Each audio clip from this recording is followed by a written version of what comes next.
Hey everybody, Gears here, and I said in a different video for another project that if you want to see what your surface looks like, hit it with a layer of silver and every single flaw will immediately show itself off.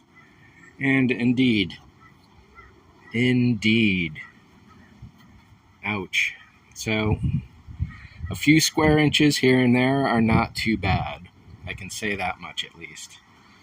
I'm probably going to be going to Bondo glazing putty at this point for some of it. Over in this area here, there's little tiny imperfections all over the place. To hit that with sheetrock mud would be too thick, too sloppy. Even though here in this area I still have to build the depth of that up. Somewhere like in here, for example, that would be way too much.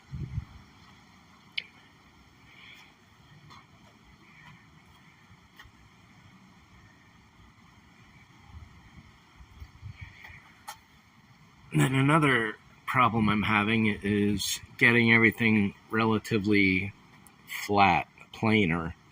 This is the single biggest sculpture, essentially, that I've ever done. And I'm working with some fairly large sanding blocks, but even so, I've spent less time on this side, so I'm not too worried about the warbliness of the surface. But over here, I've been concentrating most of my time, and whether it's showing up on camera, and some of what I'm seeing could be the spray paint. It could be too thick, too thin. It may have been a little cloudy instead of solid. So that's another factor I'm looking at, essentially shadows from the paint itself. So I'm going to give this another layer of silver at some point. Like in here, maybe, if this is showing up right there, up there, up there, up here. So that is just a little cloudier than the rest of it.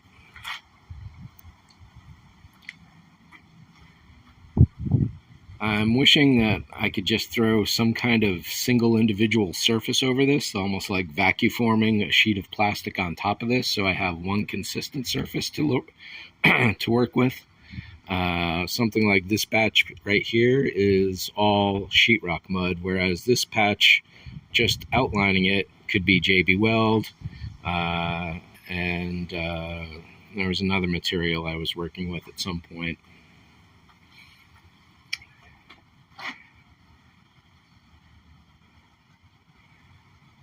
As much of work as I've done on the spine, it's still kind of all over the place and needs building up on one side and the other.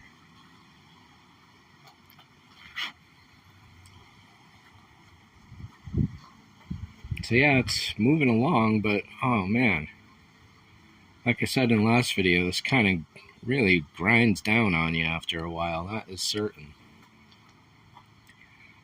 So that's all the work I can do for this today, because this spray paint is thoroughly wet and I can't touch it. If I am going to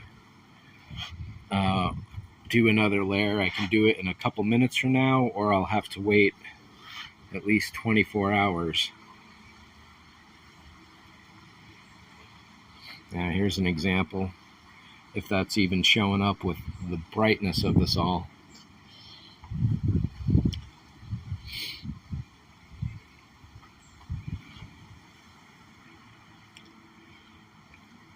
And even then, once I cast this, the big problem I'm going to have is I don't know the thickness of the window.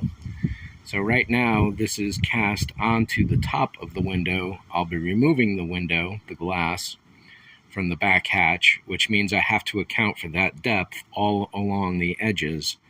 So that's going to be more work that has to be done later. All of this area will sit on top of the trunk lid, but once it hits right about here, that's where the extra depth is going to be needed. Ah, boy. Well, I think that's it for the moment.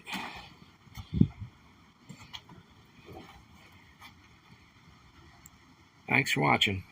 See ya.